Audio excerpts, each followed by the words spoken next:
नमस्कार दोस्तों, मैं संजय सिंह, भारत दर्शन यूट्यूब चैनल से। दोस्तों, ये वीडियो बनाने का मेरा मुख्य उद्देश्य ये है कि मुझे लगता है कि कहीं न कहीं हम लोग तीसरे लॉकडाउन की तरफ बढ़ रहे हैं।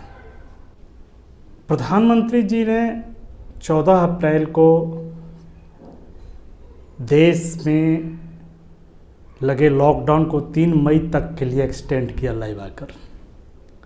आप सभी ने देखा भी। और जैसे ही उनका भाषण खत्म हुआ, राष्ट्र के नाम संबोधन जैसे ही उनका खत्म हुआ, मुंबई, सूरत, हैदराबाद, कई जगह आप लोगों ने देखा कि लोग भारी संख्या में रेलवे स्टेशन पर इकट्ठा हुए।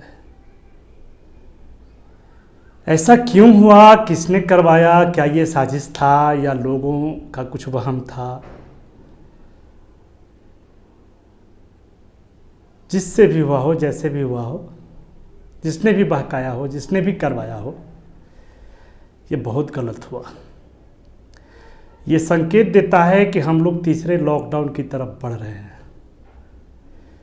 पहला लॉकडाउन लगा, मरकज ने दूसरे लॉकडाउन को जन्म दिया।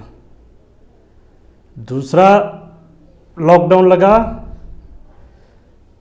तो ये पंकज दुबे जी आ करके लोगों को बहला फुसला करके, मन भ्रमित करके, और तीसरे लॉकडाउन की तरफ देश को बढ़ा दिए। सवाल ये है कि आप सभी बुद्धिमान हैं, सभी पढ़े लिखे हैं, सभी शिक्षित हैं, सभी अपने अपने दिमाग का प्रयोग करना जानते हैं। आप लोग किसी के बहकावे में क्यों आ रहे हैं? अगर यही सिलसिला चलता रहा तो देश से कभी भी लॉकडाउन ख़त्म नहीं होगा। ये एक्सटेंड होते जाएगा। नीदरलैंड की स्थिति आप लोग शायद जानते होंगे या नहीं जानते होंगे। नीदरलैंड में दिसंबर तक ये स्थिति जाने वाला है। मेरे एक मित्र थे वहाँ, अरुण जी, अभी हैं, डॉक्टर हैं, उनसे मेरी बात होते रहती है। वो बता रहे थे नीदरलैंड की स्थिति, जिस हॉस्पिटल में वो हैं उस हॉस्पिटल के बारे में भी बता रहे थे और पूरे देश के बारे में भी बता रहे थे। और उनका कहना था कि नीदरलैंड की स्थिति ऐसी हो गई है संजय जी कि दिसंबर तक स्थिति कंट्रोल होने वाली नहीं है। और अगर यही दशा और यही स्थिति चलते रहा, भारत में लोगों का हुजूम इकट्ठा होते रहा, तो यकीन मानिए भारत की भी वही दशा होने जा रही है। हाँ, अब रहा बात कि जो लोग बाहर हैं, कमाने के लिए गए हैं, गरीब हैं, दिहाड़ी करके कमाते हैं, खाते हैं, उनके सामने कुछ परेशानियां हैं। कुछ नहीं, बहुत परेशानियां हैं। सरकार ये दावा करती है कि हम उनका देख रेख कर रहे हैं, उनका भरण पोषण कर रहे हैं, उनको खाना पहुंचा रहे हैं। मुझे लगता है कि इस दावे में कहीं ना कहीं कुछ न कुछ झोल है। अगर ऐसा है तो फिर ये लोग इतनी बड़ी तादाद में इकट्ठा क्यों हुए? और इन लोगों की समस्याओं का समाधान करना, इन लोगों के समस्याओं के ऊपर ध्यान देना सरकार की जिम्मेवारी बनती है। केवल लाइव आने से काम नहीं चलेगा। धरातल पर आप क्या कर रहे हैं वो दिखाना होगा।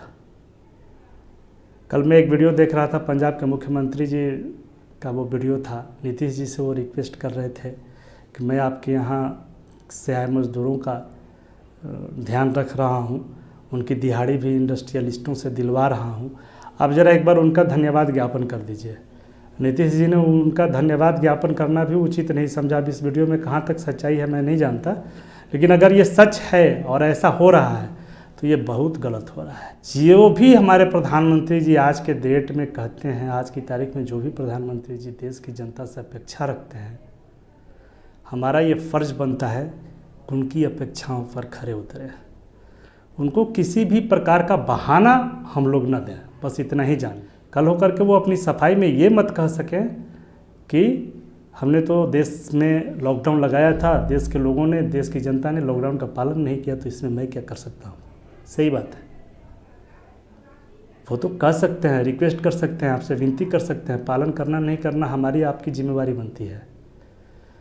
तो मेरा आप लोगों से नम्र निवेदन है, मैं ये वीडियो सिर्फ इसीलिए बना रहा हूँ, उन लोगों को ध्यान में रख के ही बना रहा हूँ जो लोग दिल्ली, मुंबई, महाराष्ट्र और क्या बोलते हैं सूरत, हैदराबाद, केरला जैसे शहरों में बिहार से गए हुए हैं, कमा रहे हैं, खा रहे हैं।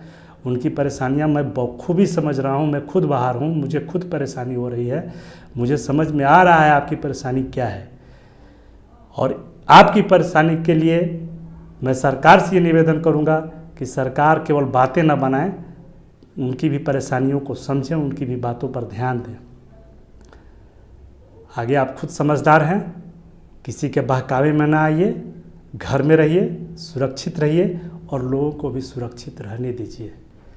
इतना मान लीजिए कि ये जो स्थिति है, अभी फ़िलहाल जो स्थिति चल रही है, कोरोना का जो प्रभाव है वो विश्वव्यापी प्रभाव है और बहुत जल्दी नियंत्रित होने वाला नहीं है।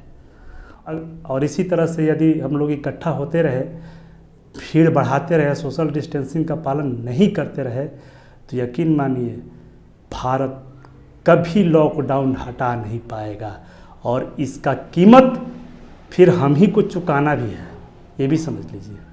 वो कैसे? अर्थव्यवस्था की हालत आपके देश की पहले से ही डैमेज है। जैसे जैसे लॉकडाउन बढ़ेगा वैसे वैसे अर्थव्यवस्था ढहते जाएगी और जब पूरी तरह से लॉकडाउन जब टूटेगा तो इस अर्थव्यवस्था को मेंटेन कौन करेगा? सरकार। वो मेंटेन हमें और आपको ही करना होगा। इसका बोझ आपके ऊपर ही, हमारे ऊपर ही आने वाला है। इसको भी ध्यान में रखिए और थोड़ा सा अगर परेशानी आती भी है तो उसको बर्दाश्त कीजिए। विपत्ति जब आती है तो परेशानियां लेकर के ही आती है। कह सकते हैं आप लोग, कहना आसान है, करना मुश्किल है, मैं समझ सकता हूँ, लेकिन यकीन मानिए परेशानियां मुझे भी आ रही हैं। मैं भी आप ही के जैसा बाहर हूँ, मैं भी आप ही के जैसा कमा रहा हूँ, खा रहा हूँ। कोई राजा महाराजा नहीं हूँ, कोई नेता मंत्री विधायक नहीं हूँ। नेता मंत्री विधायकों पर कोई फ़र्क नहीं पड़ता होगा, लेकिन हमारे आपके जैसे लोगों के ऊपर फ़र्क पड़ता है इस लॉकडाउन का। मैं मानता हूँ इस चीज़ को। और सरकार जी से मेरा निवेदन रहेगा, खास करके हमारे माननीय प्रधानमंत्री जी से, तो आप राजा हैं, अपने राज धर्म को निभाइए और इन गरीबों पर ध्यान दीजिए। ये गरीब जो हैं वो बार बार बाहर घर आने के लिए रिक्वेस्ट कर रहे हैं। घर आना खतरे से खाली नहीं है। एक बात आप लोग भी जान लीजिए, घर आना समस्या का समाधान नहीं है। समाधान यही है कि आप जहाँ हैं वहीं रहें। हाँ, सरकार आपके रहने खाने का बंदोबस्त करे, ये सरकार की जिम्मेवारी है। प्रधानमंत्री जी मेरा निवेदन स्वीकारिए, इन मजदूरों पर ध्यान दीजिए। और आप लोगों से, बहनों और भाइयों, आप लोगों से मेरा निवेदन है कि जहाँ हैं, जिस हाल में हैं, उसी हाल में रहिए, सुरक्षित रहिए, औरों को भी सुरक्षित रहने